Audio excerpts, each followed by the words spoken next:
deliberately putting aside the fact that these persons operate on an artisanal basis with very little records or proof kept of their incomes and expenditure. Had the fishers been left to fend for themselves individually, many of them would have been unable to draw up their individual claim due to lack of records. Therefore, based on official catch data gathered from fisheries posts of my ministry from the affected area, my minister submitted a claim for additional compensation on behalf of fishers and fishmongers to the tune of 134,616 per fisherman and 140,160 per fishmonger for the loss of revenue from fishing activities in those affected areas. This means that the monthly earning of a fisher has been estimated to 27,027 rupees and 27,720 rupees for a fishmonger. While it is to be recalled that the process of examining claims is a lengthy one, it is to be nevertheless noted that the Japan PNI has been too demanding by asking to be provided with so many information, systematically questioning the way artisanal fishing is conducted in Mauritius and comparing it to Japan. As at today's date, the claims for compensation to the affected fishing community are still lying with the Japan PNI, despite the numerous attempts of the office of my ministry and of myself personally to attend to the queries of the insurers and provide justification for the payment of compensation. The reluctance of the insurers to pay the amount claimed to this segment of the community whose economic loss cannot be questioned is beyond normal understanding. Mr. Deputy Speaker, sir, regarding individual claims, out of 4,686 claims since January 2021, only 436 individual claimants have been paid compensation by the insurer for a total amount of 8,643,950 rupees as at date. These individual claims were up to a limit of USD 1,000. I have to admit that the Japan PNI is proceeding very slowly, and my ministry has raised this matter with the representative on numerous occasions. The slow rate of payment is deplored and is simply unacceptable. The claim for reimbursement of government expenses to the tune of 357 million. This represents expenses incurred by different ministries, inclusive of solidarity grants to fishers, fishmongers, pleasure class operators, skippers, and taxi operators. Mr. Deputy Speaker, sir, I'm tabling a copy of the expenses incurred by the government so far. Despite the fact that the government has already disbursed the above amount, Japan PNI has reimbursed only an amount of 60 million to date, representing a mere 17% of the total sum due. Furthermore, I have also been informed that the police have directly received an amount of nearly 57 million rupees paid by Smith Salvage for helicopter service and the extra duty of the police helicopter squadron officers for the removal of bunker oil and others.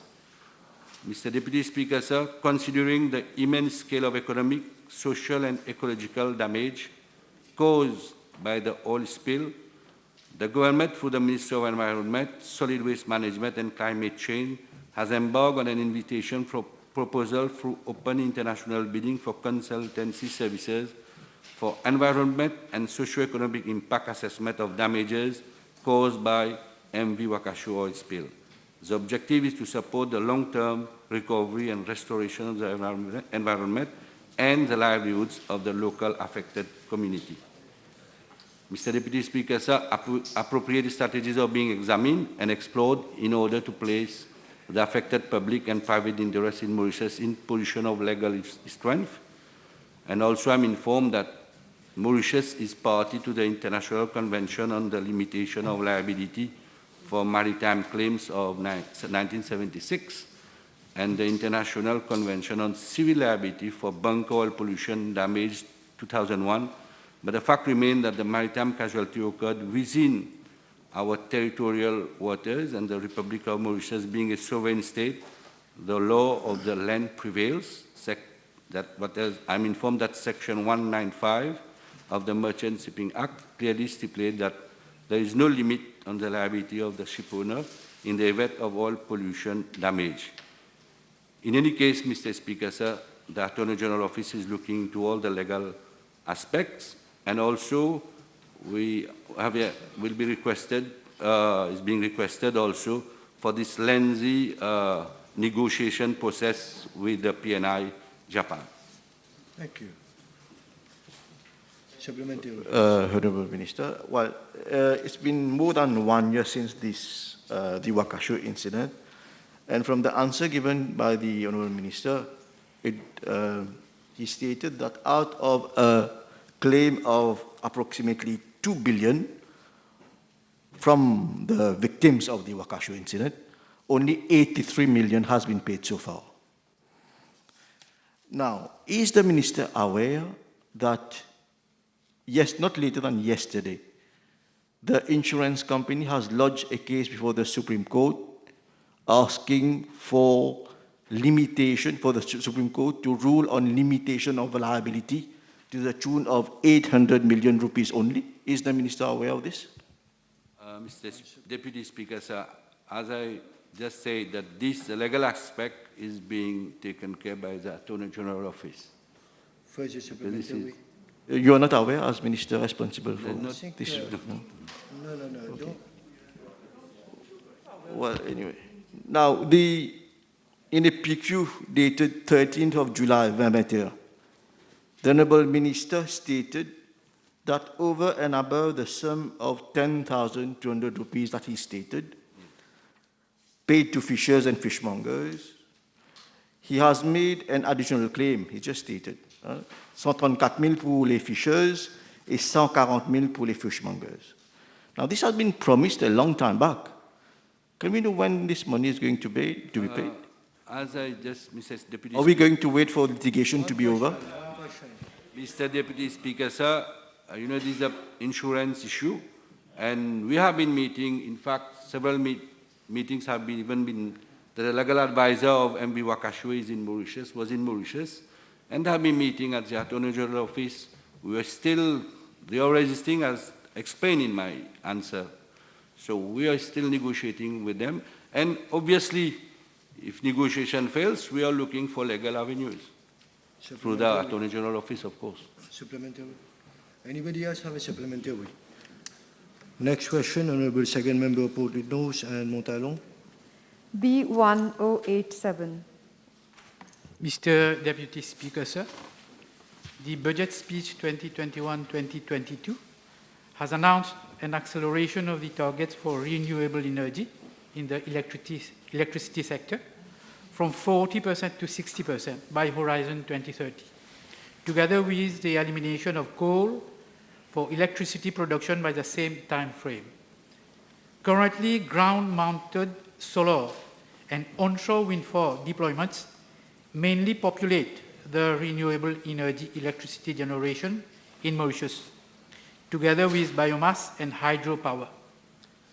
In accordance with the current ORI roadmap, and in order to meet the new enhanced renewable energy targets, a diversification of the renewable energy technologies is called for. Mr. Deputy Speaker, sir, with a view to reducing importation of fossil fuel and lowering carbon emissions, and in line with the budget measure to establish a green energy industry as a pillar of the economy, a series of measures have been announced in the fields of energy efficiency and renewable energy in the last budget. One of them is the conduct of a detailed feasibility study on the implementation of offshore wind farms. This will be a new renewable energy technology in the Mauritian landscape and is particularly relevant for the small-sized countries with scarcity of land, with considerable water bodies and surrounded by the ocean. I have been informed by the Mauritius Renewable Energy Agency, MARENA, that an expression of interest for consultancy services for a feasibility study of ocean renewable energy technologies in the Republic of Mauritius was launched on 12 August 2021. The scope of the consultancy would cover offshore wind, wave energy converters, and tidal energy technology. As at the closing date of the EOI on 8 October 2021, 4 consultancy firms had submitted their proposals. Presently, these are under evaluation at the level of the Marina. Thank you. Supplementary, please. Thank you, Honourable Minister. Can the Honourable Minister inform the House of when the contract would be awarded? As from information that I possess, the expected date for award by Marina for the feasibility study is by the end of this month. That is November 2021. By the end of this month. Further supplementary? Any other members? Next question. Honourable second member. B1088.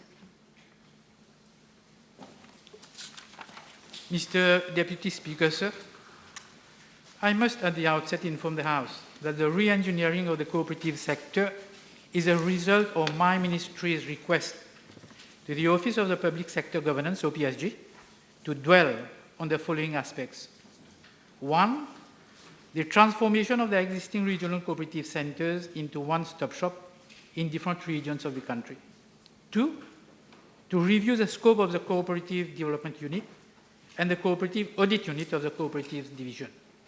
Three, to consider the possibility for the setting up of new units at the Cooperatives Division and to enforce the Cooperative Act 2016. And four, to assess the effectiveness of the Cooperative Division e-registration project.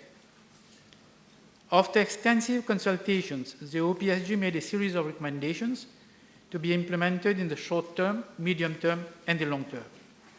These consisted inter alia of regrouping the existing 12 regional cooperative centers into 5 one-stop shop centers under the appellation of cooperative business centers, creation of a database of cooperatives, setting up of a cooperative enforcement unit, revival of inactive cooperative societies, web-based registration of societies and reporting system, web-based linkage between ministry and all cooperative business centers, and setting up of an observatory for cooperatives.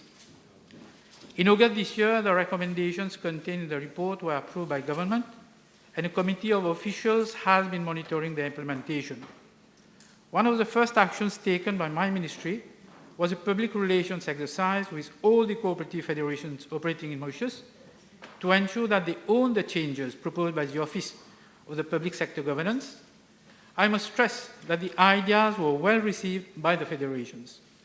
The next step was a consultation with the officers of my ministry and the trade unions.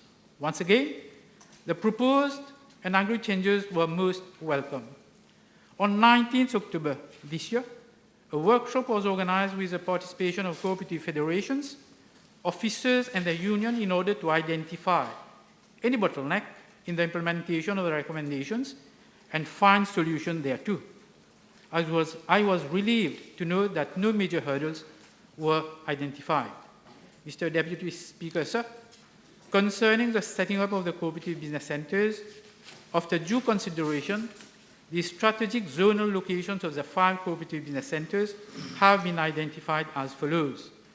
Zone 1, Rivière-du-Rempart, Zone 2, Port-Louis, Zone 3, Saint-Pierre, Zone 4, Henrietta, and Zone 5, Rosebel. The regrouping of cooperative society into 5 zones has already been worked out, and the staffing is being reviewed. My ministry is presently following up on infrastructural and renovation works related to the buildings identified to house the cooperative business centers.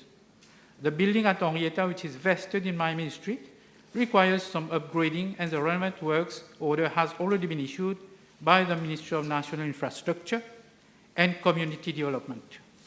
I am thankful to the Ministry of Local Government and Disaster Risk Management, as well as the District Council of Mocha, for having agreed to put at the disposal of my ministry a building at Saint-Pierre to house the Zone 3 Cooperative Business Center.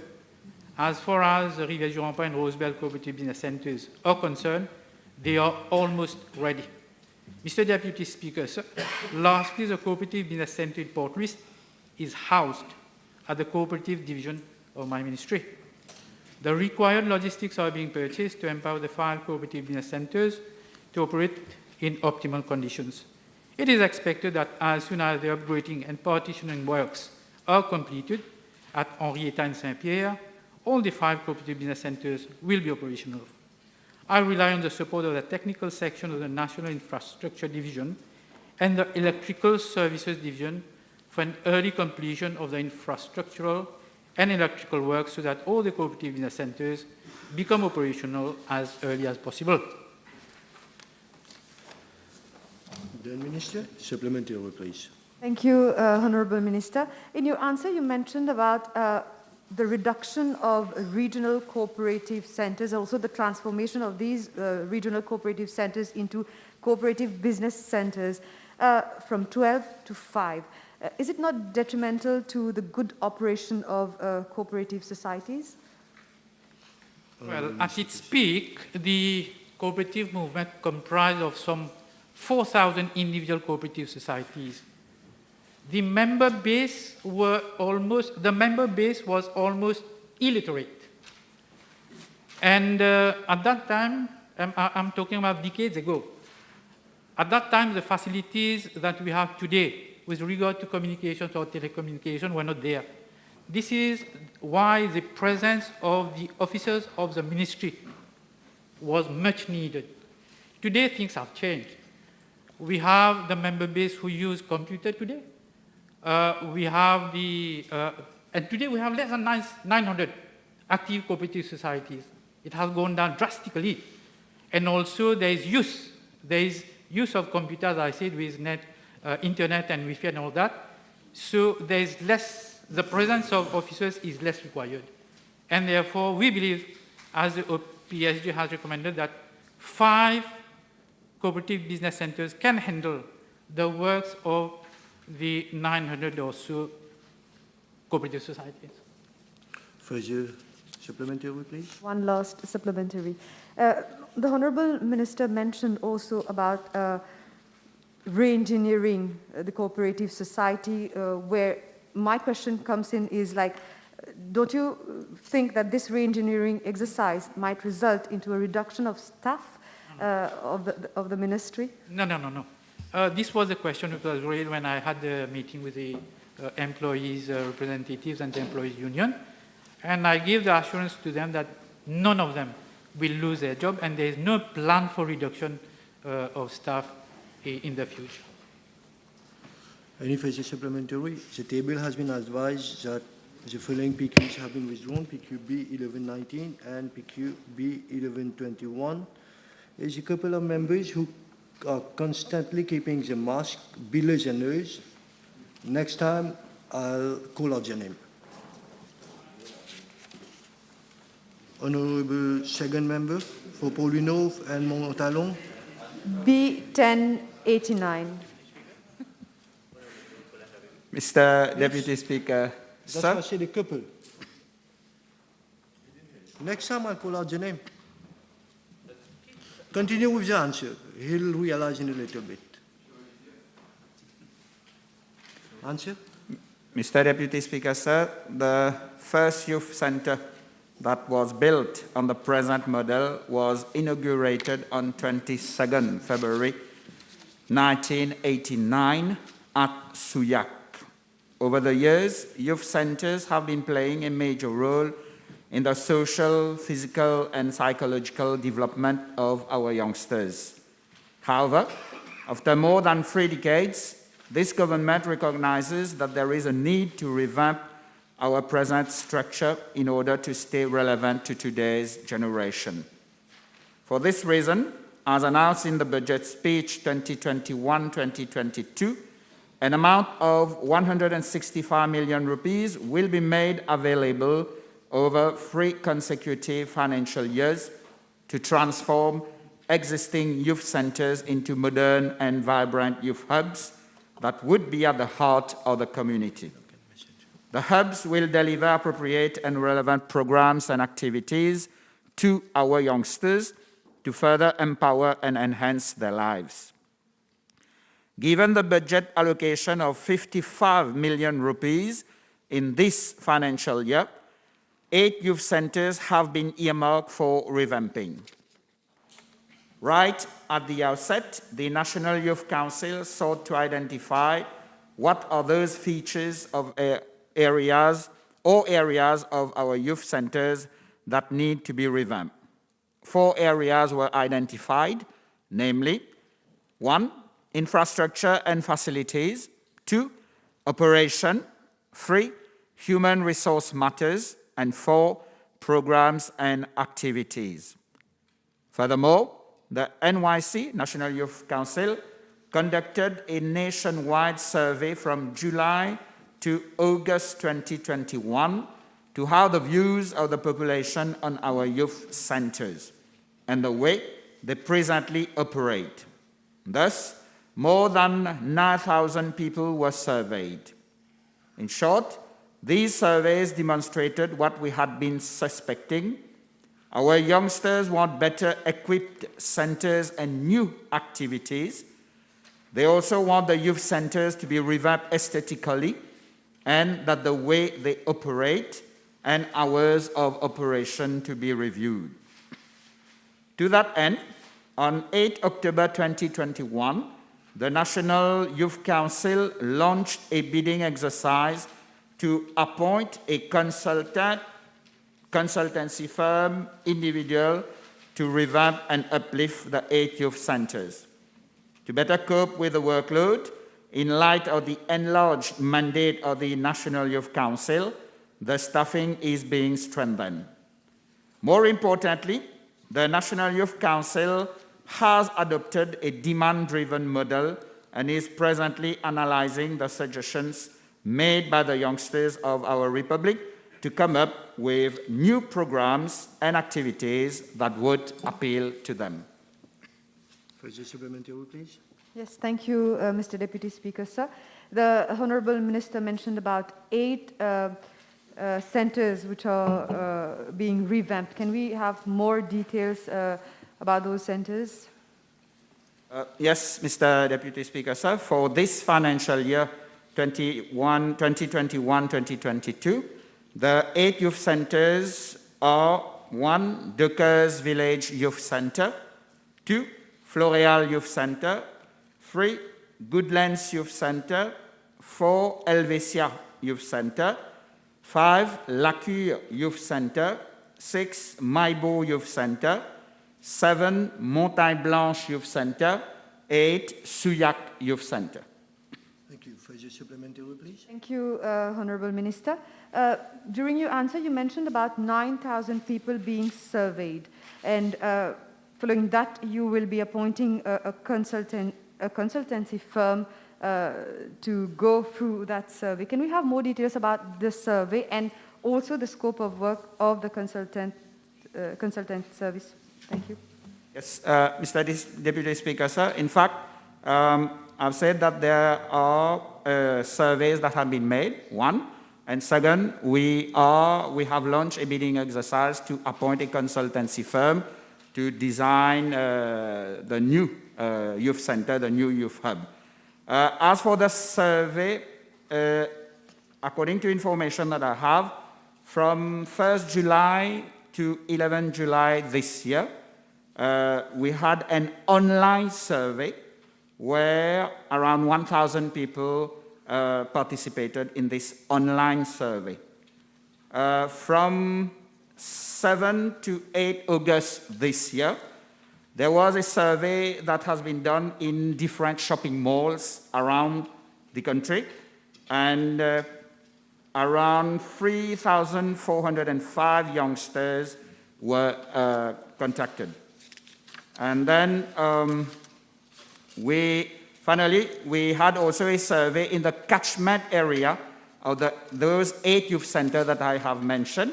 And here we contacted around 4,000 plus persons living in the vicinity of these 8 youth centers. Honourable Kenny Denu. Thank you, Mr. Deputy Speaker, sir.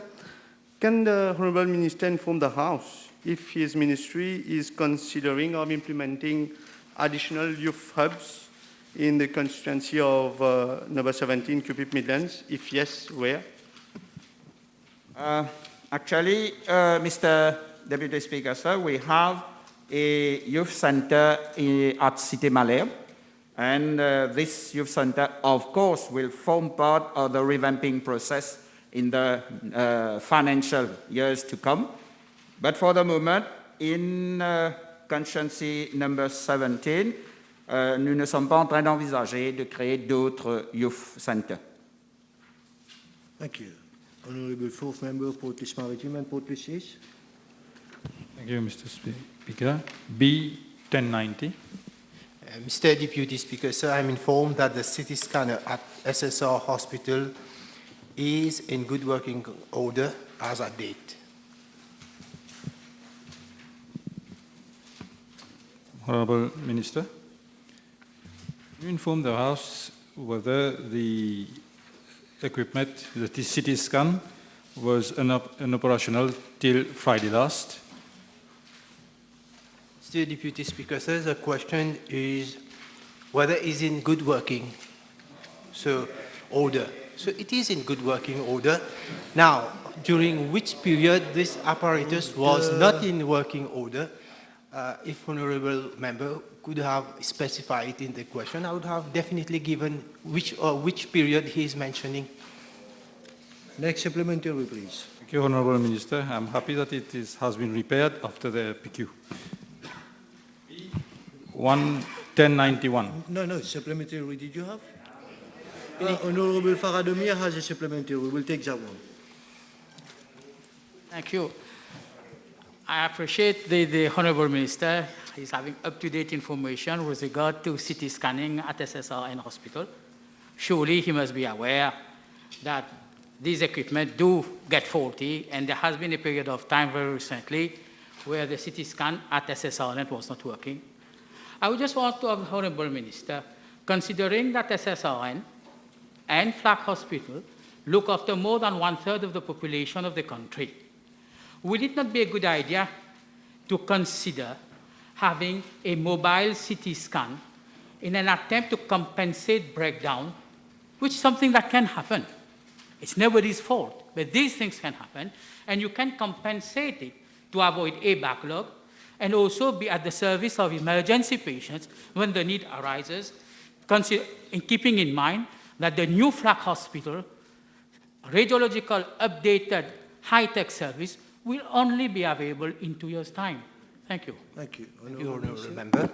In fact, this is the idea why we have installed a second CT scan at Victoria Hospital. And having a mobile CT scan, what would be the cost incurred and the facility that would have been provided compared to a second CT scan at a major hospital is more beneficial, especially for the patients. Thank you. Next question, Honourable fourth member of B 1091. Mr. Deputy Speaker, sir, I wish to inform the House that there are presently 17 ambulances in the SAMU fleet. 10 ambulances are in operation in our 5 regional hospitals. That is 2 ambulances in each regional hospital. 5 ambulances are kept as spares. That is 1 spare ambulance for each regional hospital. The other 2 SAMU ambulances are under repairs. Mr. Deputy Speaker, I am informed that the SAMU cadre comprises a total of 142 staff, which comprises the following: 1 director, 4 senior emergency physicians, 5 emergency physicians, 25 medical and health officers who are currently trainees, 5 charge nurses, 60 SAMU nursing officers, 20 SAMU drivers, and 22 permanencier cadres. Mr. Speaker, sir, with regard to part C of the question, I wish to inform the House the rapid response team and the domiciliary monitoring unit have been put in place as additional resources in the fight against COVID-19 pandemic. Since the beginning, the rapid response team of my ministry has been at the forefront on a daily basis to attend to patients tested positive. Previously, the RRT teams involved in the transfer of such patients to COVID treatment centers, while with the establishment of self-isolation protocols, the RRT are now required to attend to patients in need of urgent medical attention. As regards the DMU, my ministry has already enlisted the services of 39 medical officers for the domiciliary monitoring unit on a 4-month contract basis as at date. the medical practitioners of the MU are required to effect domiciliary visits on patients tested positive, COVID positive in self-isolation. Mr. Deputy Speaker, so I'm further informed that following a request from the Acting Director SAMU Services, arrangement is also being made for the posting of 2 medical officers who hold specialist qualifications in emergency medicine under the SAMU Services to further consolidate the team amidst the COVID pandemic. Thank you. Supplementary, please. Thank you, Honourable Minister. Honourable Minister, in view of the prevailing pandemic situation, will your ministry consider the possibility of procuring some more SAMU-equipped ambulances? Mr. Deputy Speaker, sir, this is being taken under the ministry, the team in the ministry, but at the same time, we have to look at the audit report, because having more ambulances at a time when it may be needed for some period of time, and then at a later stages, these ambulances would not be used. We'll have to report to the audit, but now let the technicians work out whether more ambulances are required, or more equipment are required for the SAMU services, and then the ministry will embark in procuring these ambulances. Honourable Member. From what I heard, Honourable Minister, the SAMU services, 2 equipped vehicles at 5 different regional hospitals are not working 24/7. Can you extend these services to 24/7 for both equipped SAMU ambulances?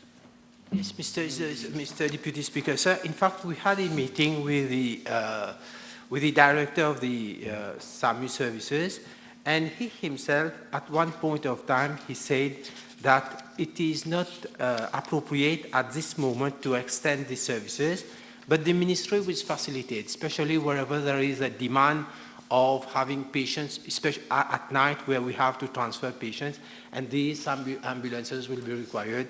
This, of course, the ministry has already given approval at any time of time, at any point of time, where services have to be extended. The director of SAMU can go ahead with this proposal. The last question, I'll give it to Honourable Kiran. Et Monsieur le Vice-président, face aux critiques répétées contre le SAMU, surtout en ce qui concerne les retards des ambulances sur les lieux sollicités, l'honorable ministre n'envisage-t-il pas une décentralisation plus importante de ce service afin de répondre plus efficacement à la demande de la population? Mr. Deputy Speaker, sir, in the recent PNQ, I've already replied, especially on the SAMU services. Now, on what basis are we going to decentralize services, especially when we know the SAMU services is the transportation of patients from one point to hospitals where you can give all the critical care, all that, and whether it is appropriate now to have more SAMU facilities attached to the hospital. It's so far, the SAMU services, they haven't come up, even at night, at times we don't need 2 SAMU services, but obviously, if during the daytime, more SAMU services will be required as per the recommendation of the director of the SAMU services, obviously the ministry will facilitate these services. But now, at the same time, SAMU services will not be able to be present at all time in all the places. I believe that we have to understand that, and whatever I'm giving it to you, it is from the SAMU services themselves.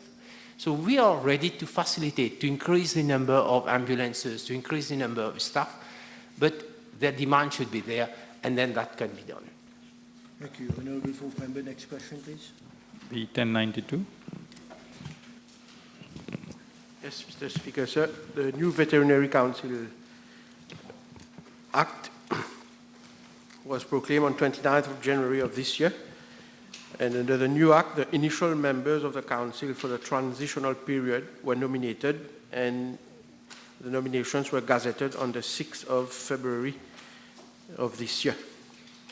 the Council immediately started its procedures for elections. Elections were initially scheduled for 13th March, but in view of the then prevailing COVID situation, the elections were postponed. And elections were finally held on 12th of June 2021, and 7 veterinary surgeons were elected. With regard to when the board thereof was constituted, I have not yet constituted the board, Mr. Deputy Speaker. Supplementary. Thank you, Honourable Minister. Can you tell us as to why this act, which he himself presented in this House last year, is being violated, since under paragraph 5(3) of the schedule relating to election clearly stipulates that the minister shall, within 21 days of the receipt of the results of the election, cause the composition of the council to be published and gazetted. Minister, please. Yes, that's correct. The Honourable Member is correct. There is in this schedule to the Act the said provision. We stand guided, however, that it is not fatal if the council is constituted even after the delay. In fact, why is this so? A similar situation arose with respect to the medical council in the past, and the matter even went to court, and there was a pronouncement of the Supreme Court that it is not fatal if a council is constituted beyond the delay prescribed.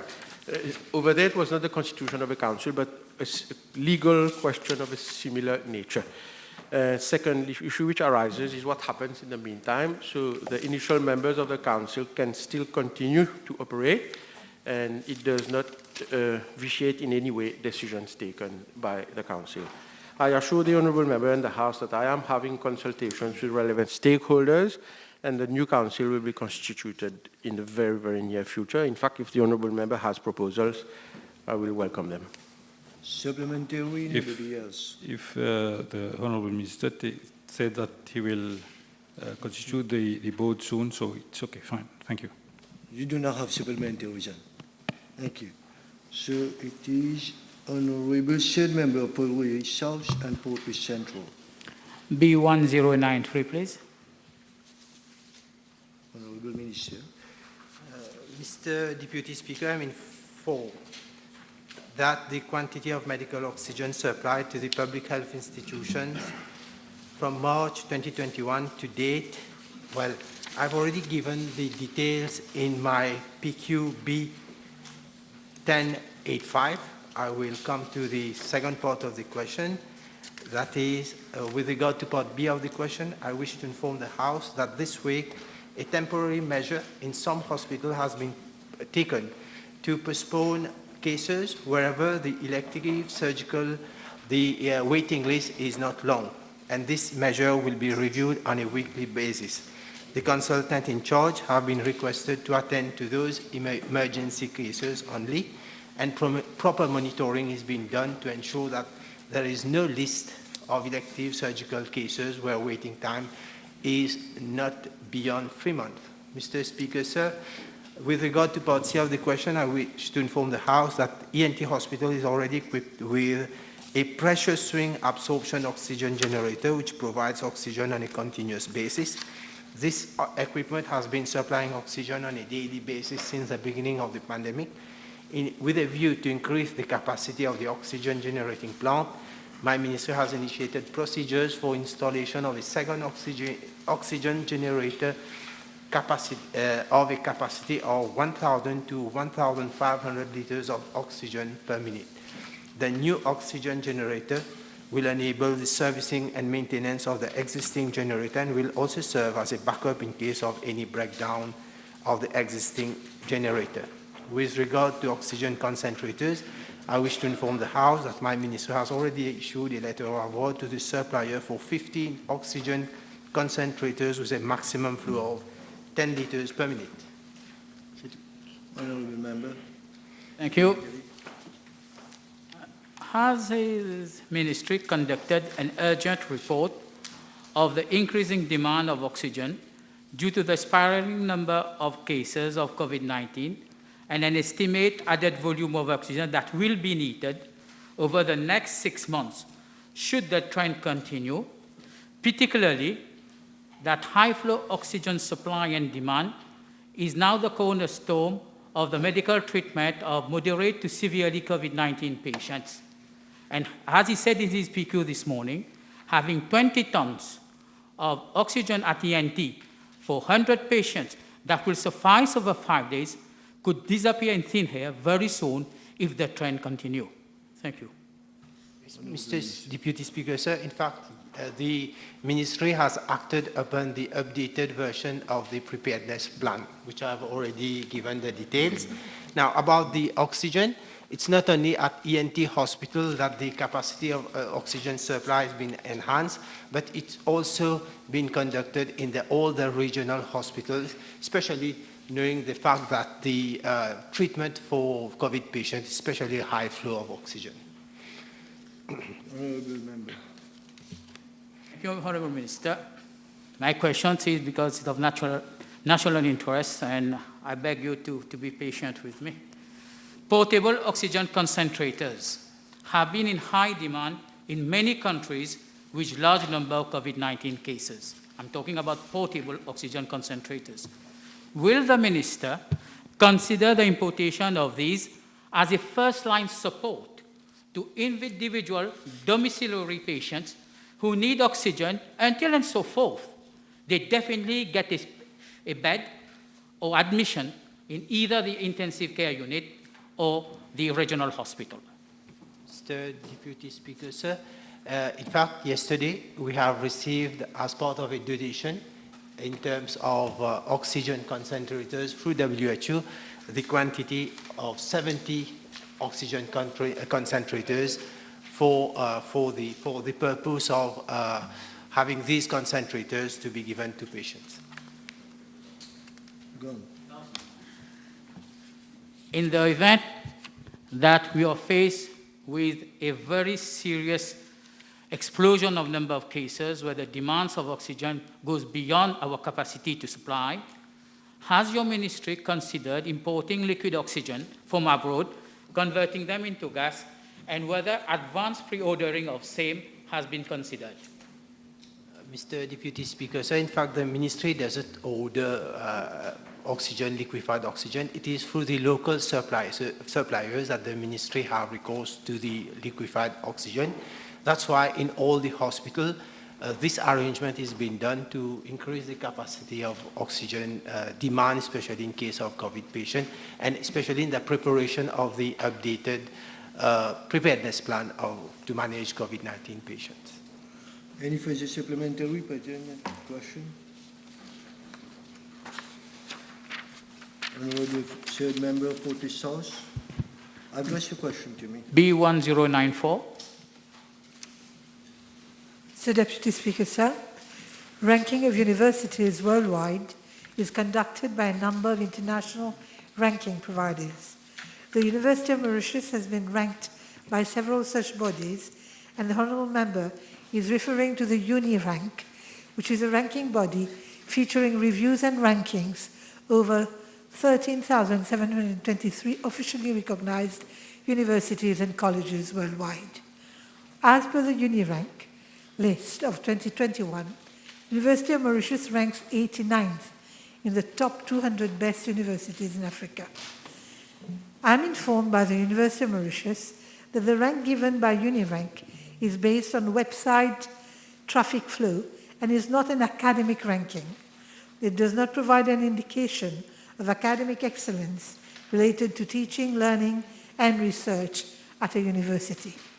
University of Mauritius is also ranked by Webometrics ranking of world universities, whose primary objective is to promote open access of knowledge to society at large, and has ranked University of Mauritius 59th in Africa and 33rd in sub-Saharan Africa in July 2021. Furthermore, in the prestigious Shanghai ranking, University of Mauritius is ranked in the top 150 in the field of sustainable tourism and hospitality. Mrs. Deputy Speaker, sir, as regards Part B of the question, the Honourable Member would wish to know that one of the commonly used metrics for ranking purposes is the international reach of a university. This metric gauges the degree of mobility towards the university by both incoming international students and faculty. I am informed by the University of Mauritius that the change in ranking of the university on the UniRank from the 85th position in 2020 to the 89th position in 2021 is due to the following reasons. Restrictions in mobility of international students, given that Mauritius is found in a geographically remote from the mainland countries, and owing to the worldwide disruptions caused by the COVID-19 pandemic, and also the low internet traffic flow, that is, a general decrease in browsing of the university's website by prospective students. Mr. Deputy Speaker, sir, as for Part C of the question, it is to be noted that ranking is based on a set of criteria which include, inter alia, research quality and output, graduate employability, knowledge transfer, international outlook, quality education, teaching and learning standards. I'm informed that existence of an apex higher education regulatory body in the country to charter, license or accredit a higher education institution is also taken into consideration. Supplementary, please. Thank you, Honourable Minister. Truly, as you said, the UniRanking is based on a web traffic system accreditation. Will the Minister, I'm sure she's aware of the Chimago Institution ranking, which by composite indicators of research, innovation outputs, and social impact, the University of Mauritius has again there gone down from 58% in 2016 to 93% in 2020 in Africa. Can she give us some explanation as reason thereby? I've just mentioned, Mr. Deputy Speaker, sir, that the ranking is based on a number of attributes. And in any particular ranking system, there are certain attributes that are given more weightage than others. So if we look at the Chimago institutions rankings, its classification of academic and research-related institutions ranked by a composite indicator that combines 3 sets of indicators based on research performance, innovation outputs, and societal impact, measured by the web visibility. So, Mr. Deputy Speaker, sir, there are a number of factors that influence the ranking given to a particular institution. Thank you. Honourable Minister, various concerns since the publication of such report, and I know that ranking comes from a lot of different institutions, there has been raised be it by students, academicians, and non-academicians staff at the University of Mauritius. Can the Honourable Minister inform the House whether his ministry had discussion with the Vice-Chancellor in view of improving our ranking, being academic, being web-based traffic, being exposure to the public, being research work, in an attempt to improve the self-confidence of those working at the university? And you surely know that any student at any university take it as a pride of the ranking of the university he or she is attending. Thank you. Mr. Deputy Speaker, sir, indeed, the University of Mauritius has engaged in a series of actions to ensure that the research output increases, and this in view of pulling up its rank on the world ranking systems. However, we have also laid a lot of emphasis on quality and research work. You will note, Mr. Deputy Speaker, sir, that the Higher Education Commission has come up with more than 17 schemes for research to encourage institutions to go for research. And on top of that, the setting up of the Quality Assurance Authority based on criteria that are worldwide and accepted worldwide has been set up to ensure that the quality of delivery at the level of the universities, the public universities, is enhanced. Mr. Deputy Speaker, sir, There is also the Kigali Initiative, which is one where institutions in the region, in Africa, are trying their utmost to get into at least the 200 best universities of the world. So all this is being kept in mind, and actions are being taken at the level of the universities to ensure that the ranking is upgraded. Next question, honourable member.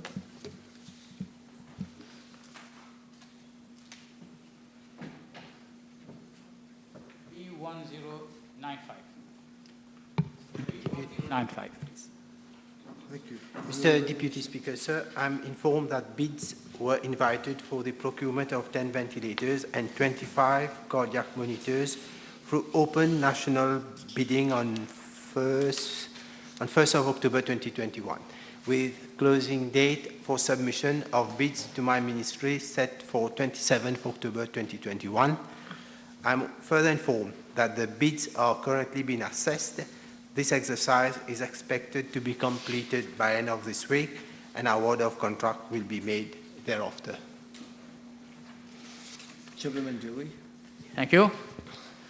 With regards to the tender for procurement of ventilators particularly, also considering the cardiac monitors, will the Minister reassure not only the House but the public in general that the specification of the ventilators, whether these were prepared by the same team who did the famous pack and blister specification, and if there has been any due diligence of the KYC of the supplier for both these two sets of instruments this time?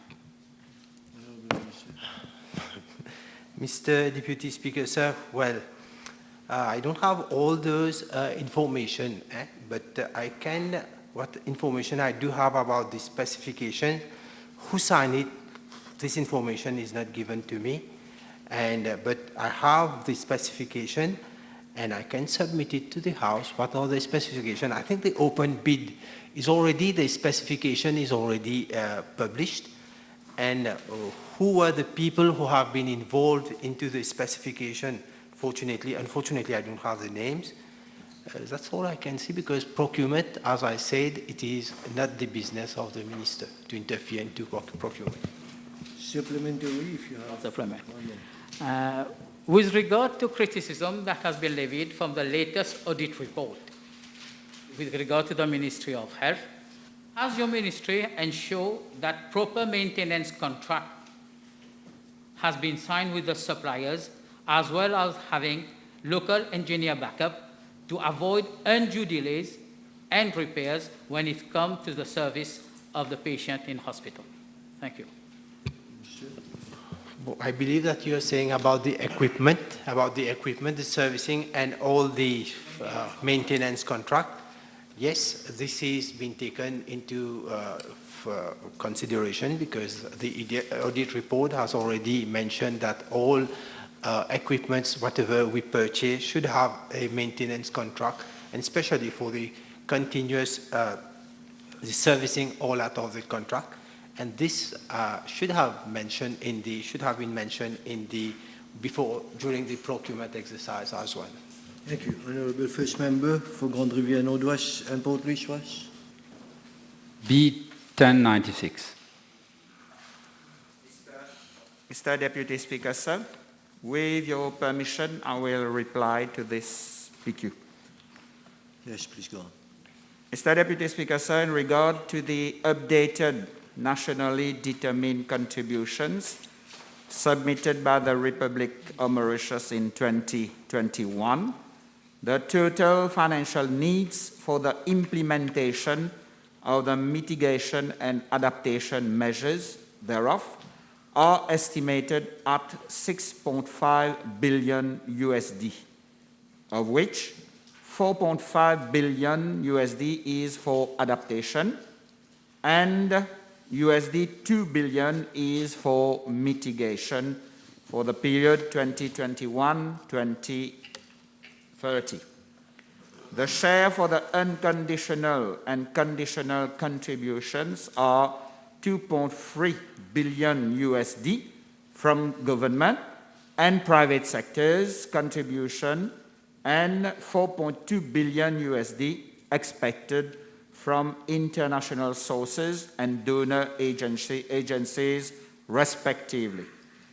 It is to be noted that despite the fact that Mauritius emits only 0.01% of global greenhouse gases, there has been an increase in its expenditure on environment and climate change from 2% of the gross domestic product 5 years ago to around 5% in the current financial year. This serves the basis of the unconditional commitment for the 2021 updated nationally determined contribution.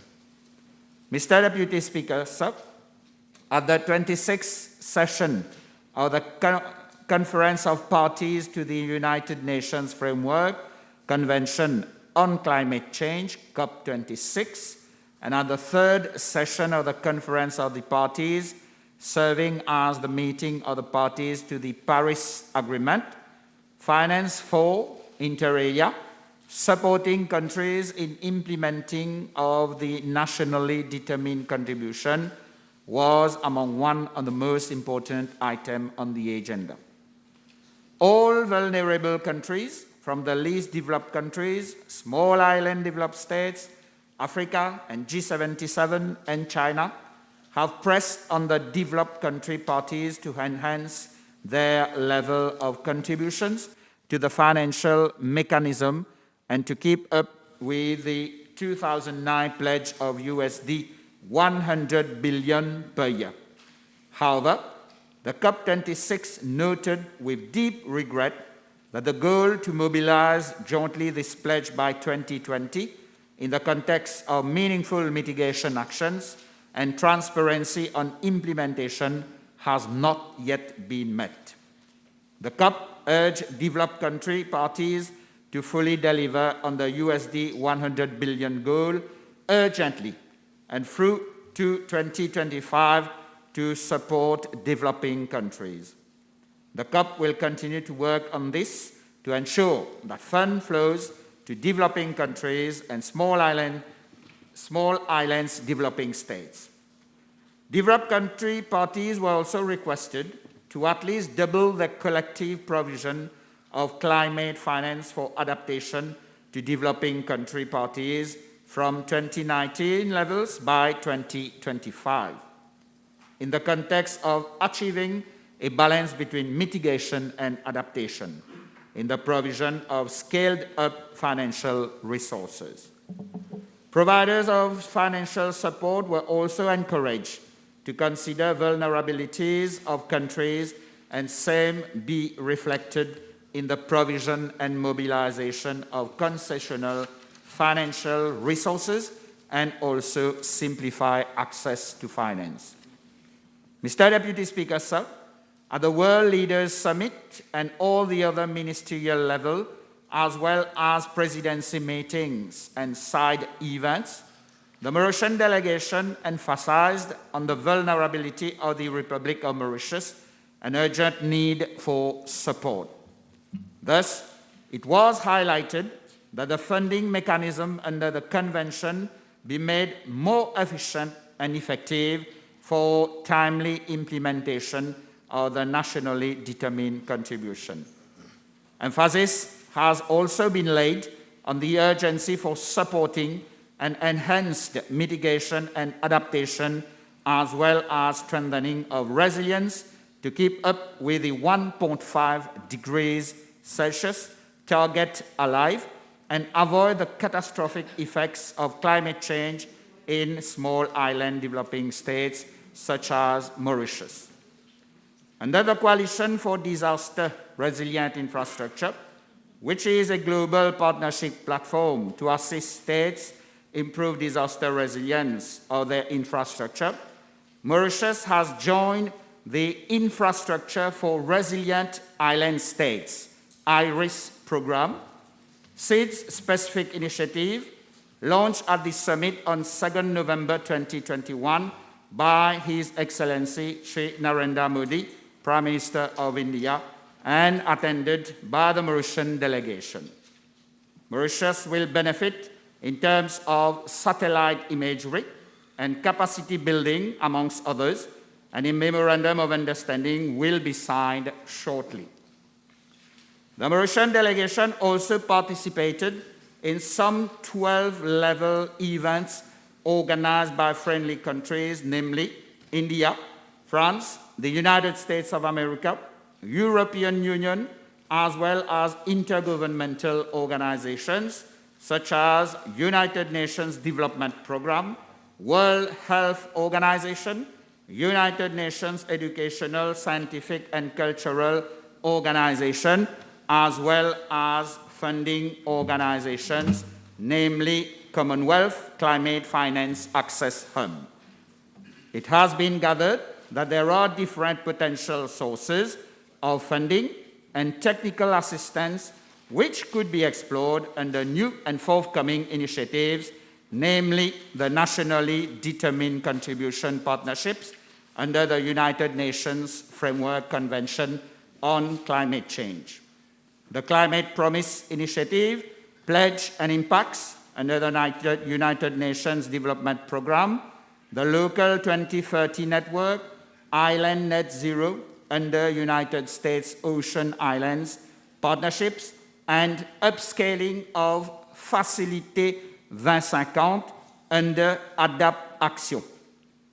Accordingly, government would further discuss with these bodies as well as explore with other funding agencies and bilateral donors for avenues of opportunity to implement measures identified in the updated nationally determined contribution.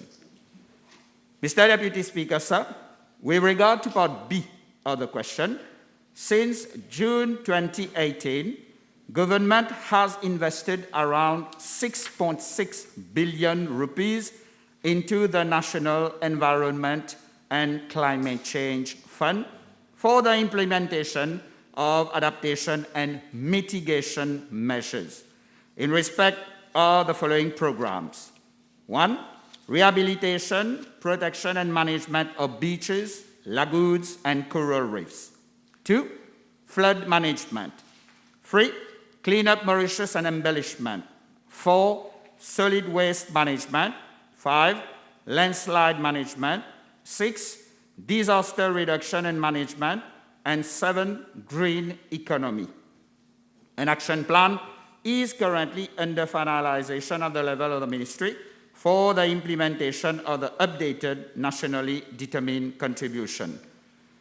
The proposed action plan will act as the guiding document to implement sectoral mitigation and adaptation actions by concerned ministries and organizations and to report progress thereon as part of the measurement, reporting and verification framework to the ministry. Funding earmarked as well as support secured as at date will be geared towards enhancing the adaptation measures in respect of mainly coastal rehabilitation works, the Mauritius Resilience Strategy, the National Disaster Risk Reduction and Management Policy, Strategic Framework and Action Plan 2020-2030, the Land Drainage Master Plan, the Master Plan for Water Resources in the Republic of Mauritius, mangrove propagation, climate smart agriculture and restoration of marine ecosystem. With regard to mitigation, these are mainly 1. Development of a low-carbon strategy under the nationally appropriate mitigation actions for the Republic of Mauritius. 2. Accelerating transformational shift to a low-carbon economy. 3. Commissioning of an additional 22 megawatt battery energy storage system by CEB. 4. Capacity building initiative for transparency project. 5. Adoption of the 10-year electric vehicle integration roadmap for Mauritius. 6. Setting up of a 40 megawatt wind farm and a 2 megawatt floating solar PV at Tamarind Fall. 7. Implementation of the CB Renewable Energy Scheme for charging of electric vehicles and the CEB Renewable Energy Scheme for Public Enterprise. And 8, implementation of a proposed national biomass framework, which is being prepared by the Mauritius Cane Industry Authority. Mr. Deputy Speaker, sir, the Agence Française de Développement has earmarked some 1 million euros as technical and financial assistance to build resilience of the coastal zone against storm surges through the Bureau de Recherche Géologique et Minière. To this effect, agreements between government and AFD are being finalized. Additionally, some 1.1 million euros under the Facilité 2050 has been secured for the development of a long-term strategy in 4 sectors, namely agriculture and tourism for adaptation, as well as energy and transport for mitigation, including capacity building of key stakeholders. Furthermore, funds have been provided in the respective budgets of various ministries for the key adaptation and mitigation sectors. In the 2021-2022 budget, provisions have been made for the following. 1. Remove the 5% excise duty on electric vans up to 180 kilowatt used for the transport of goods. 2. Allow owners to install a photovoltaic system not exceeding 10 kilowatt to charge their vehicles and export any surplus to the grid in order to further promote demand for electric vehicles. 3. Phase out subsidies and incentives for the importation of diesel buses. 4.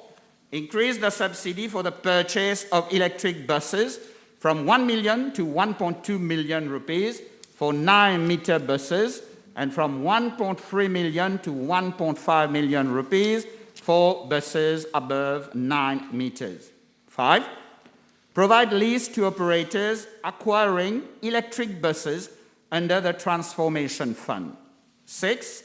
Purchase 25 electric buses for the National Transport Corporation to renew its fleet. 7. Enable households to purchase solar kits for domestic use. The DBM will provide a concessionary loan up to 2% up to an amount of 100,000 rupees. And 8.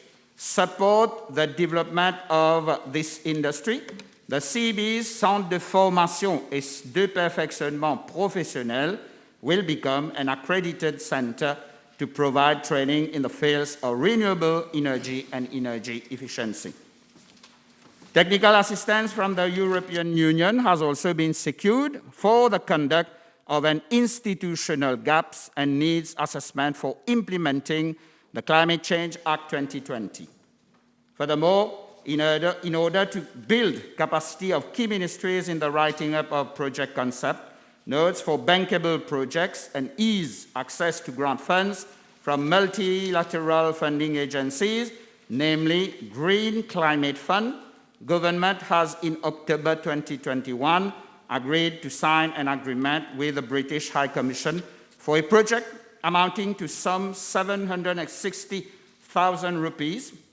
A national climate change advisor has also been hired under the Commonwealth Climate Finance Access Hub to assist in the capacity building project. Thank you.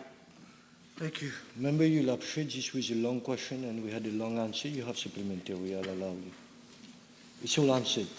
Thank you very much. So, first member of Grande Rivière Nord-Ouest, you can have the next question. B1097.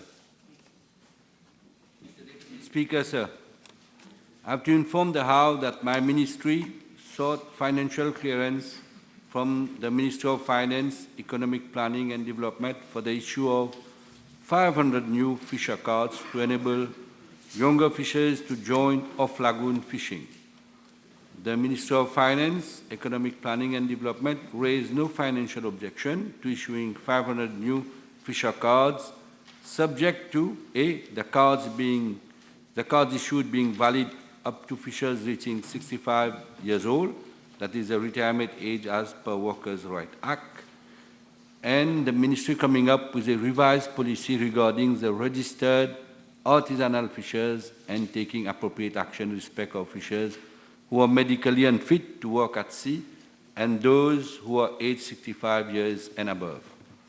Mr. Deputy Speaker, sir, at its meeting of 22nd January 2021, Cabinet agreed to the setting up of a technical committee comprising representatives from the Ministry of Finance and Finance, Economic Planning and Development, the Ministry of Social Integration, Social Security and National Solidarity, the Attorney General's Office, and my ministry to look into the proposals. The technical committee met on 22nd and 29th of January 2021, 24th of February 2021, and 24th of May 2021, and the financial implications of the following scenarios were discussed and subsequently analyzed at the Ministry of Finance, Economic Planning and Development. A, continuing the payment of bad weather allowance to all registered fishers, including those aged 65 years and above, that is, leaving the situation as is. B, the Ministry coming up with a new set of conditions for the proposed 500 new fisher cards being valid up to the age of 65.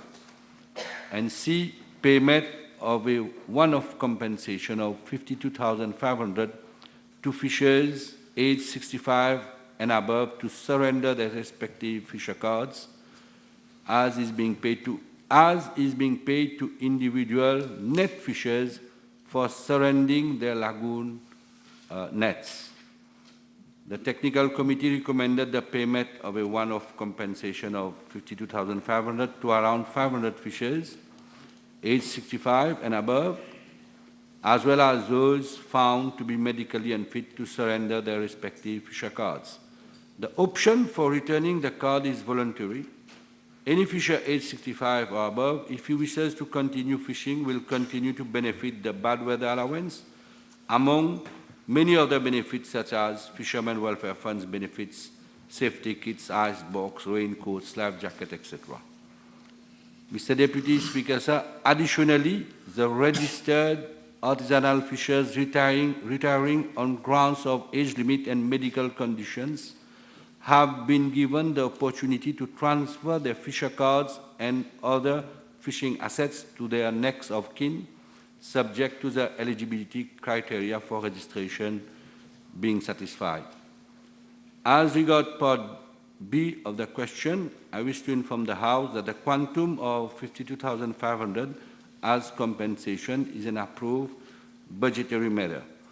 Despite the COVID-19, our government, in recognition of the contribution of the fishers community to the economy, especially that our fishers have the most hazardous job, allocated this quantum. Mr. Deputy Speaker, sir, I wish to add that in Mauritius, artisanal fishery is the only self-employed sector that derives bad weather allowance. With the coming of this government, starting from 275 per day in the year 2015, it has now reached 475 per day, an increase of 200 rupees. With regard to the 50,500, again I have to stress, it is the only self-employed sector where the government is providing a voluntary lump sum. Monsieur le Vice-président, là je dois dire il y a quelques jours, de cela, certains membres de l'opposition faisant partie du Parti travailliste, du MMM, du PMSD, étaient présents devant mon ministère pour manifester contre les montants alloués aux pêcheurs de plus de 65. Monsieur le Vice-président, quelle démagogie de la part de ces honorables membres de l'opposition. Je me demande qu'est-ce qu'ils ont fait quand ils étaient au pouvoir. La vérité blesse. Quand ils étaient au pouvoir, Monsieur le Président, je me demande s'ils savaient de l'existence de la communauté des pêcheurs à Maurice. It is evident that things like retirement, lump sum were the least concern. And surprisingly, when today the government has increased the bad weather allowance to 475, offered a lump sum of 52,500, and over and above, writing off of DBM loans and interest of many fishers. Instead of thanking the government, they have got the gut and dare to criticize and claim to be better. Peuvent en rêve avec pêcheurs. Alors, Minister? Mr. Deputy Speaker, sir, let me assure the House and our fisheries community that this government, under the visionary leadership of our Honorable Prime Minister, all our efforts, all our efforts are geared towards leaving no stone unturned. Minister, Honorable Shakil Mohammed, this is not tolerated in the House while I chair. Montrez-moi or montrez anybody. Thank you very much. It's not tolerated in the House, Honorable Minister and Honorable Member. I need decor. Don't argue. Order. We're about to end question time. I want to listen to answers and hopefully give the Honorable young member a last chance for supplementary. I'm sure you want it. Please. Monsieur le Vice-président, dans le rang de l'opposition, il y a un ancien Premier ministre, il y a des anciens ministres. Absolument rien n'a été fait pour la communauté des pêcheurs. Maintenant, quand le MSM est au pouvoir, nous sommes en train d'améliorer la vie des pêcheurs qui ont travaillé et qui ont risqué leur vie pour apporter la nourriture dans nos assiettes.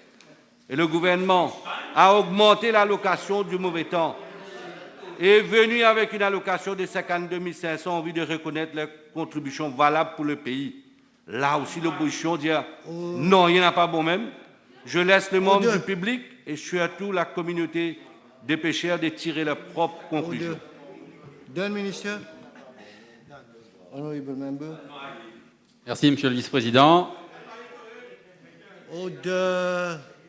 Je note dans la réponse du ministre que la manifestation au pied de son bureau le 5 novembre a visiblement suscité certaines émotions chez lui. Et je peux le comprendre. Et effectivement, comme le ministre l'a souligné, nous étions 4 députés de l'opposition, les honorables Navarre Marie, Nagalingam et Richard Duval et moi-même. Nous avons apporté ce jour-là notre soutien à la communauté de pêcheurs. Et je tiens à clarifier notre position. Nous sommes favorables à un plan de retraite pour les pêcheurs, mais nous désapprouvons le montant forfaitaire de 52 500 roupies, soit l'équivalent de 5 mois de salaire minimum. Puis-je demander au ministre d'éclairer la Chambre sur la raison pour laquelle il est en train volontairement de créer 2 catégories de pêcheurs à l'île Maurice dans leur départ à la retraite, à savoir les pêcheurs à la Seine qui reçoivent 105 000 roupies et les pêcheurs au casier ou à la ligne à qui l'on propose 2 fois moins. Pourquoi 2 poids 2 mesures? I think this question is better than any disorderly conduct in this House. Please. Monsieur le Vice-président, concernant les pêcheurs à la Seine, ce n'est pas seulement l'âge de la retraite, c'est la vision du gouvernement de faire cesser la pêche à la chaîne dans nos lagons. Alors ça, c'est ça qui a été proposé aux pêcheurs à la Seine. Alors ce n'est pas l'âge de la retraite. Alors ce n'est pas 2 poids et 2 mesures qu'on est en train de 2 différentes catégories. Thank you very much. Question time over.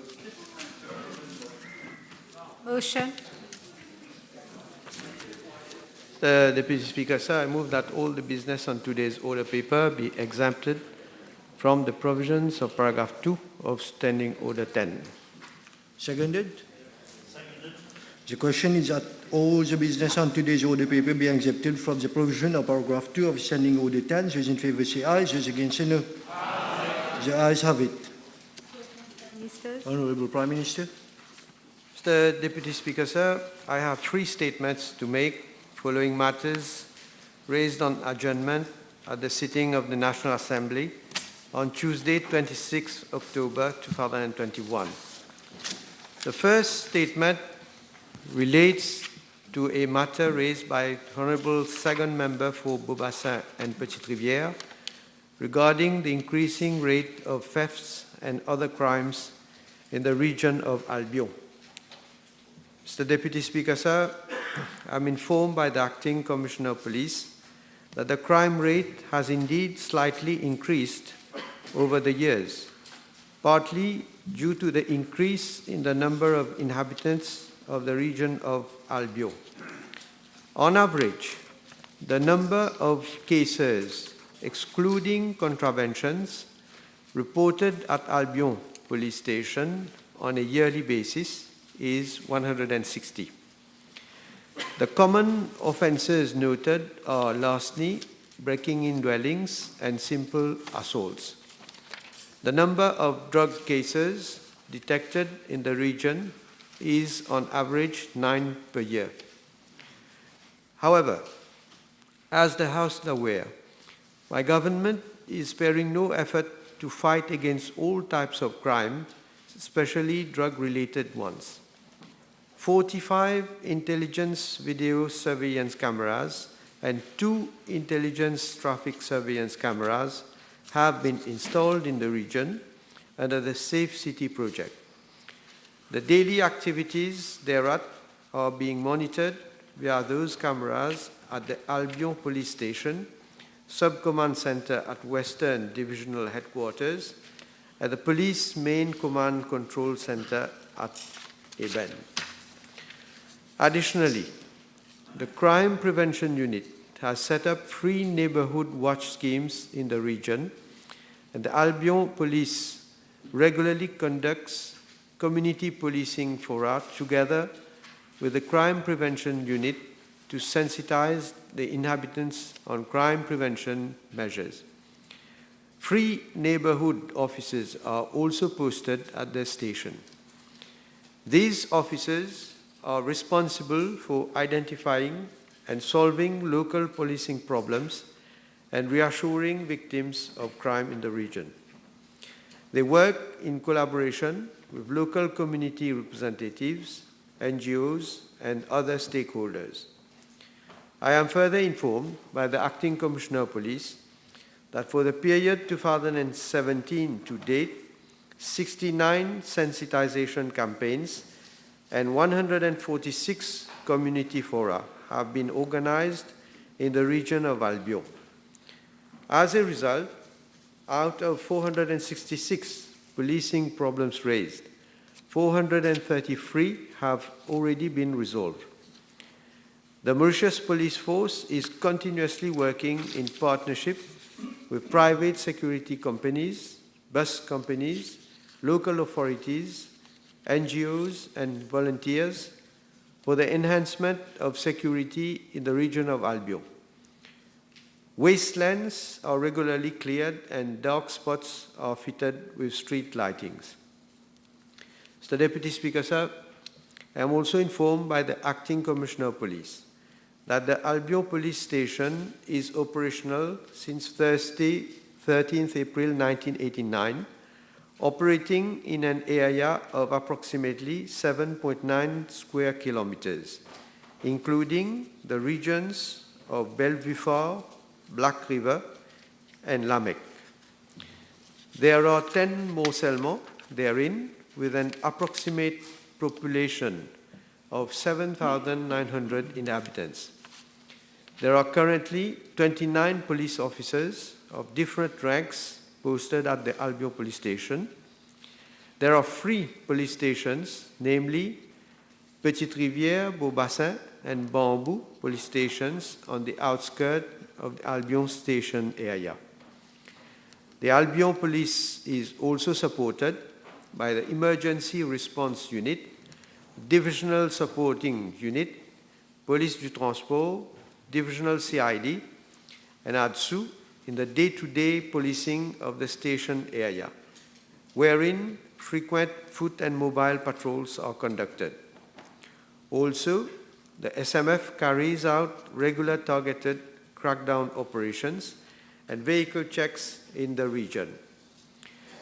I am further informed by the Acting Commissioner of Police that the Albion Police Station will be provided with additional personnel, as the Mauritius Police Force is currently undertaking reorganization and redistribution of personnel in a progressive manner.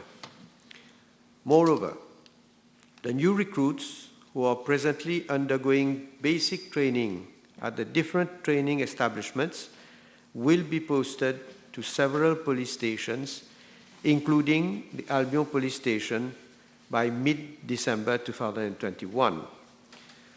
The resetting up of a CID office at Albion Police Station, as was the case in 2003, is not warranted for the time being. The sub-office of local CID was merged with the CID of Petite Rivière, which is attending to cases in the region of Albion as well. Mr. Deputy Speaker, sir, my second statement is in regard to another issue of law and order raised by the Honourable Third Member for Beaubassin and Petite Rivière. The Honourable Member has not, as at today, communicated to me, as I invited him to do, precise details on what he stated on adjournment at the same sitting of Tuesday, 26th of October 2021, as regards threats to the safety and security of inhabitants of Beaubassin, particularly of women, caused by beggars, apparently under the influence of drugs and often of young age, near supermarkets, ATMs, the Sacré-Cœur Church, and food courts. Notwithstanding this absence of communication of specifics to me by the Honourable Member, I have already briefed the Acting Commissioner of Police on the matter raised by him for police inquiry and action as appropriate. And I am informed by the Acting Commissioner of Police that crackdown operations have been carried out in the region of Beaubassin, and the police have established 4 cases of begging in public places and idle and disorderly persons. Foot and mobile patrols by local police, emergency response unit, divisional CID, and divisional supporting unit are being carried out day and night for preserving law and order, preventing and detecting offences, and reassuring the inhabitants. Neighbourhood officers are conducting victim support, and field intelligence officers are gathering intelligence on illegal and antisocial activities. Targeted operations are being carried out accordingly, and the police is working in partnership with community representatives, private security guards, and NGOs in a bid to keeping the region safe for its inhabitants. Mr. Deputy Speaker, sir, my third statement relates to yet another issue of law and order in the region of Bonne-Terre, Solferino number 1, number 2, number 3, and Payot, raised by the Honourable First Member of La Cavéenne and Phoenix, who mentioned reported cases of thefts and even of larceny with breaking involving many youngsters, presumably under the influence of alcohol or drugs. The Honourable Member has communicated some information to me following my request to him to do so, and I've already asked the Acting Commissioner of Police to inquire into the situation mentioned by the Honourable Member and to report. I am informed by the Acting Commissioner of Police that since January 2021, 34 cases of larceny had been reported to Sodnak and Bakwa police stations. Out of these cases, 7 were detected, and inquiry into the remaining cases is ongoing. The police has taken remedial actions to deal with such problems, some of which are as follows. The movements of suspicious persons loitering in the above region are being closely monitored by safe city cameras.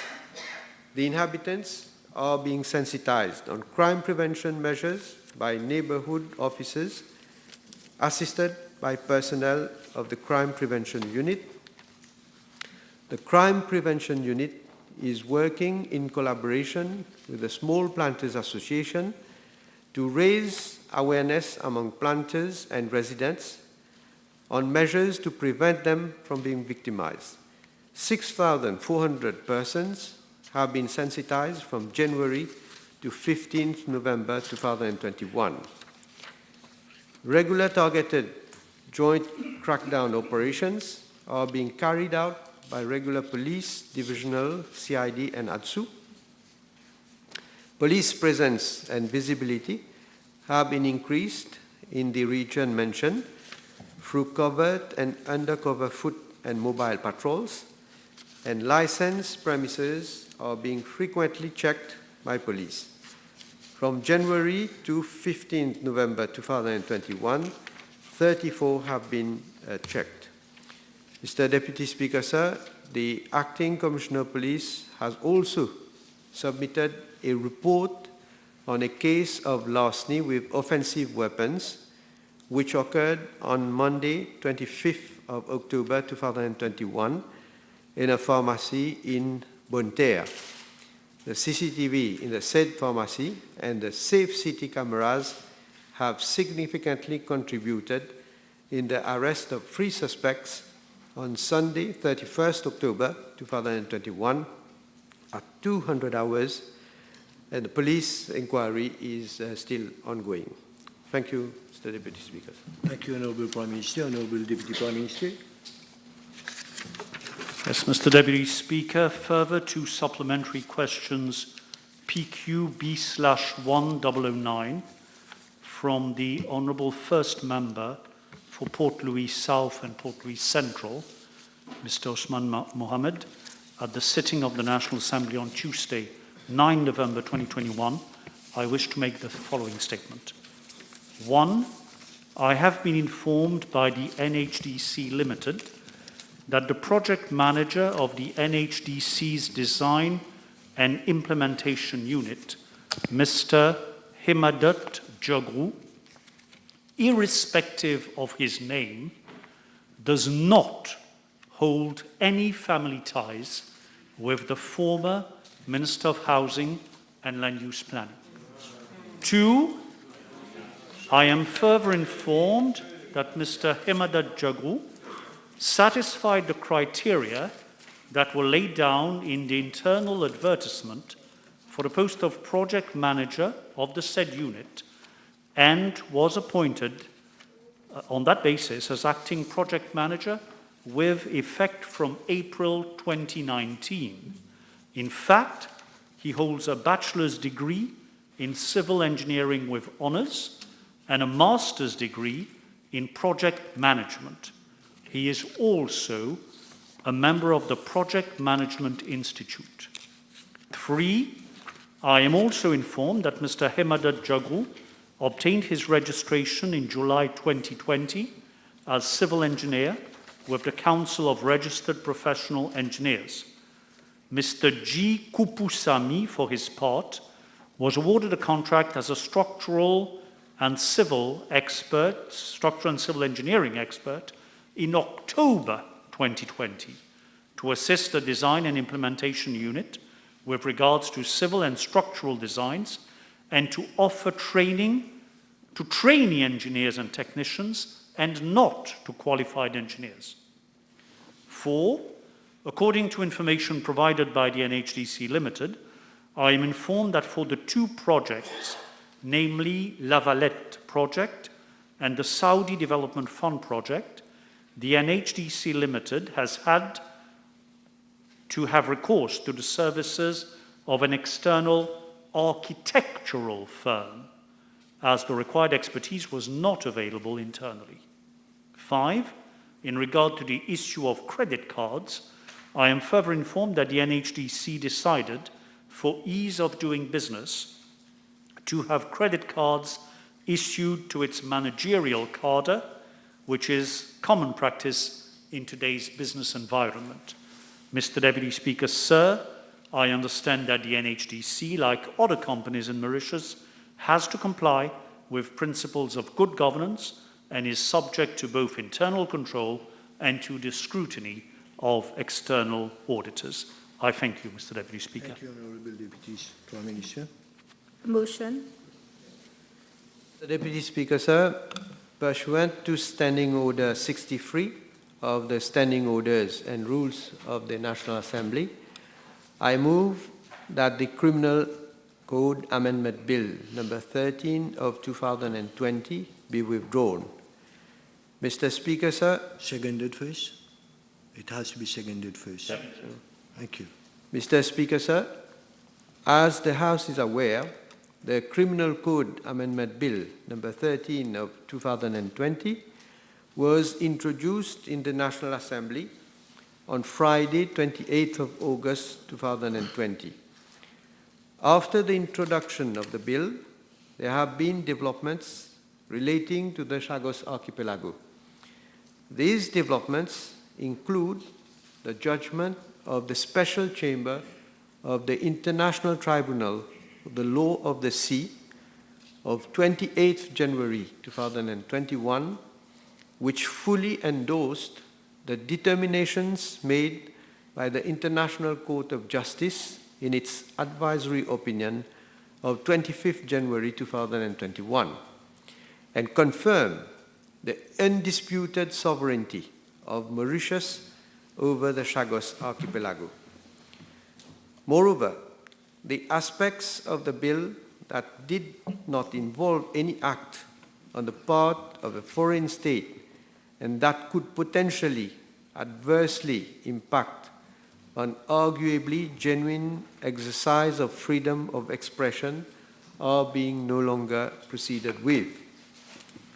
In view of these developments, the bill has been reviewed, and as this exercise entails significant amendments to the bill, compliance with the provisions of Standing Order 58(3)(a) of the Standing Orders require that, instead of bringing such amendments at committee stage of the Criminal Code Amendment Bill number 13 of 2020, the more appropriate course of action is to incorporate the proposed amendments in a revised version of the Criminal Code Amendment Bill, which is on the order paper for today's sitting and which will be debated at a later sitting.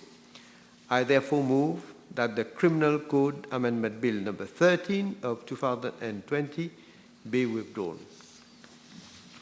Thank you. The question is that the Criminal Code Amendment Bill number 13 of 2020 be withdrawn. Those in favor say aye. Those against say no. Aye. The ayes have it. Big bills, first reading. The Deputy Speaker, sir, I move that the Criminal Code Amendment Bill number 16 of 2021 be read a first time. Mr. Deputy Speaker, sir, I move that the Mauritius Recreation Council Bill number 17 of 2021 be read a first time. Seconded.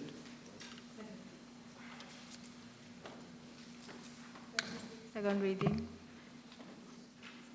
Honourable Minister. Yes, Mr. Deputy Speaker, sir, thank you for allowing me to bring my contribution to the debates on the cyber security and cyber crime bill.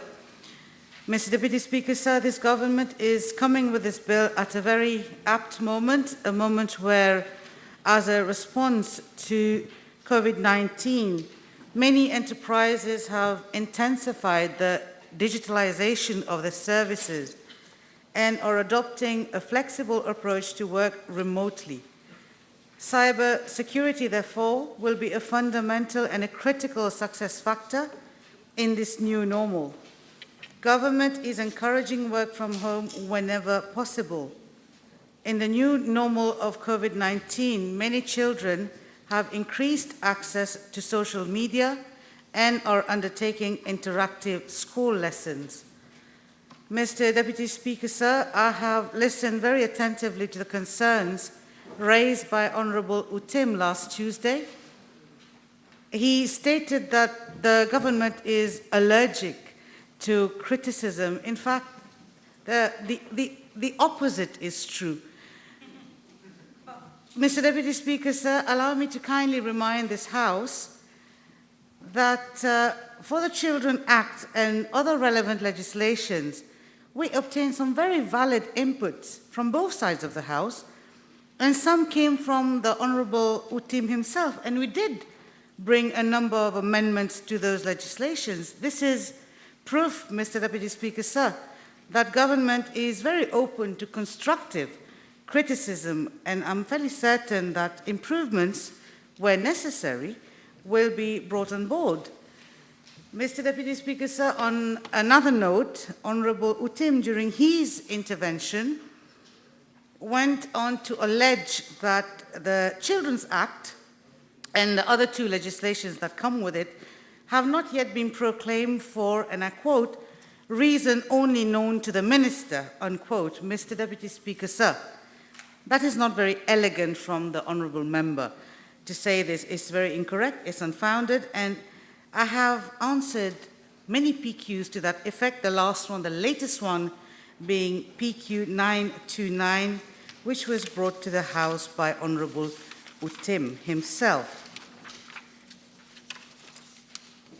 Mr. Deputy Speaker, sir, coming back to the bill being debated, this bill has a tremendous role to play in my ministry. Earlier this year, in the midst of the resurgence of the pandemic, our island was in a state of shock when the viral spread of indecent photos and videos of our young girls and women were being displayed on social media against payment. The honourable members on the other side of the House, their immediate reaction was involving blames on the government, and they were very busy propagating the argument that the government is doing nothing to stop cyber crimes, to stop cyber harassment, and in particular the phenomenon of revenge pornography. Now that this government is introducing the cybersecurity and the cybercrime bill to curtail the insecurity and the crimes online, the honourable members of the opposition are now shifting their laments on the issue of human rights and freedom of expression. Mr. Deputy Speaker, sir, dogmatism does not and will not pay, because the very essence of this bill is to bring more online security and to bring more protection from cyber crimes for all our citizens and all our businesses. And it also seeks to address the existing gaps with respect to the Budapest Convention on cybercrime. Mr. Deputy Speaker, sir, the bill in Part 3 at clauses 16 to 19 makes provision for offences of misuse of fake profile, of cyberbullying, cyber extortion, revenge pornography. Mr. Deputy Speaker, sir, how many times have we heard cases of cyberbullying? So many people have been affected, especially our women, children. Some have even gone to the extent of losing their lives due to cyberbullying. And how many times have we witnessed belittling remarks against our women, our elders, or against people with disabilities in this country? And this government, Mr. Deputy Speaker, sir, cannot stay indifferent to all these cases. The surge in e-crimes is very alarming for Mauritius and are mostly related to the creation and use of fake accounts, Mr. Deputy Speaker, sir. A very simple question: why should and why do people feel the need to create a fake account? The intention is never a good one. Let's take it very hypothetically, Mr. Deputy Speaker, sir. What if somebody creates a fake account and insinuates on the social media that a member let's take it, a member of this August Assembly, through the creation of a fake profile, somebody is insinuating that a member sitting in this August Assembly is involved into drug dealing, into, arms trafficking, weapons dealing, and this fake account and this allegation becomes viral. Mr. Deputy Speaker, sir, what I'm trying to say is that the reason for creating a fake account definitely amounts to having a harmful intention in most cases, and that kind of behavior is definitely not what I would qualify as desirable. And the essence of this bill, Mr. Speaker, is to provide safety of our citizens in the cyberspace and to protect our citizens. There is absolutely no motives for denial of freedom of expression for anybody. Mr. Deputy Speaker, sir, as the Minister of Gender Equality and Family Welfare, I wholeheartedly welcome the provisions in this bill and stress on the need to better protect our children, our girls and women, who are unfortunately too often victims of malicious attacks. Cybercrimes in themselves are not necessarily gender-oriented. However, the internet over the years has become a place where cyber violence and online abuse is increasingly targeting women and girls. This bill will protect everyone, including our children and our youngsters, from cyber threats, and that is why a wide definition of harm is included in order to capture more offenses in this respect. The aim is to defend and protect every child, every older person, every individual, and every business in our country. Mr. Speaker, sir, Mauritius is a sovereign democratic state. It is of utmost importance that people should be able to walk, to meet, to talk, to chat, to comment, to express their views freely. It is totally healthy that we have debates, just like the ones that we are having today in this August Assembly. This government listens to the people's point of view, listens to constructive debates, be it here, be it on the radio, be it on social media, or any other platform, and this is how it is and how it should always be, because we're a government that is driven by one key principle, and that's the interest of our population. But, Mr. Deputy Speaker, sir, let that be clear, that this government, under the leadership of Honourable Pravin Kumar Jagnad, has not and never will tolerate that a few people, through the use of social media like cowards, hiding behind their screens, abuse this freedom, abuse the system. Even going on to try to destabilize and sometimes going to the alarming extent of toying with our social fabric, the precious harmony of our beautiful nation through their irresponsible actions online. Mr. Deputy Speaker, sir, how many times have we seen inaccurate comments and inaccurate information being circulated just to mislead the people of this country, sometimes with a very specific intentions and motives to cause harm? Some of these actions may and could have led to very dire consequences. Responsible citizens should, without fear, be able to report any infringement. The police should be able to carry out their investigations effectively, and the judiciary should, in all impartiality, be able to judge the matter.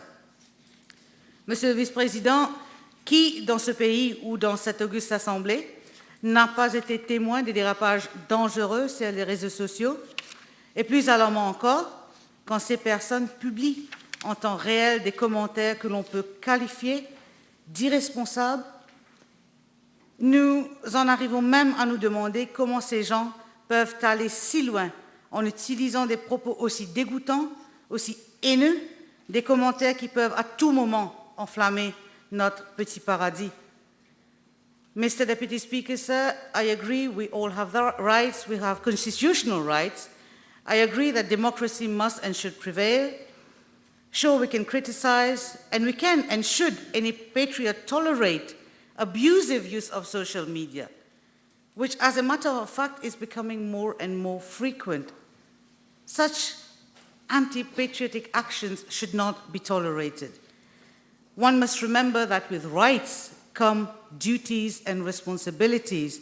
This bill, Mr. Deputy Speaker, sir, is in no way attempting to thwart our basic fundamental rights, such as our freedom of expression. In fact, the Cybersecurity and Cybercrime Bill is going to better protect and promote the rights of everyone, especially those who are more vulnerable to malicious attacks.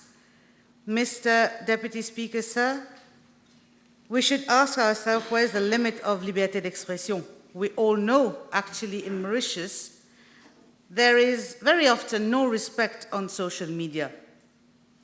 Today, we have certain groups of people who speak of, and I quote, "Revolution is the only solution," unquote. Such pyromaniacs, Mr. Deputy Speaker, sir, cannot be allowed to ignite social unrest in our peaceful nation through their irresponsible actions. And therefore, Mr.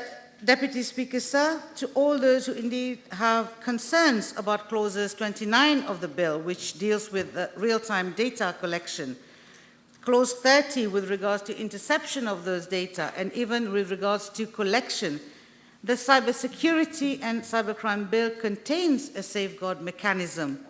The procedure warrants that such requests may only be acceded by an application to a judge in chamber. Members of the legal profession will agree with me that such an order in the past has been made very judiciously. Judges, upon receiving an application, will examine, look at the basis and the reasons for such an application, and then, in their wisdom, decide whether or not to issue such an order. Mr. Deputy Speaker, sir, the members from a legal background in this House will agree with me that a judge in chamber will not entertain imprecise, frivolous, or vague applications. The guarantee, in fact, is the judge in chamber because there exists the doctrine of separation of powers, which is embedded in the Constitution of Mauritius. Mr. Deputy Speaker, sir, to conclude, the Cybersecurity and Cybercrime Bill is a proactive government's response to a more secure place in cyberspace for all citizens. The Cybersecurity and Cybercrime Bill provides a robust framework to build on and is yet another proof that the government cares for its citizens, especially those who unknowingly get trapped in the tentacles of cyber criminals and fraudsters. The different provisions of the Cybersecurity and Cybercrime Bill, Mr. Deputy Speaker, sir, are also congruent to the mission of my ministry, which is to protect our women and children against cybercrime and abuse and to safeguard their rights. Therefore, putting aside all attempts at scoring political brownie points, I would urge the House to join us unanimously into getting this bill through, and allow me, Mr. Deputy Speaker, sir, to commend the work done by my colleague, Honourable Deepak Balgobin, for bringing this very important piece of legislation to the House, and I thank you all for your attention, Mr. Deputy Speaker, sir. Thank you very much. I'll suspend for 30 minutes.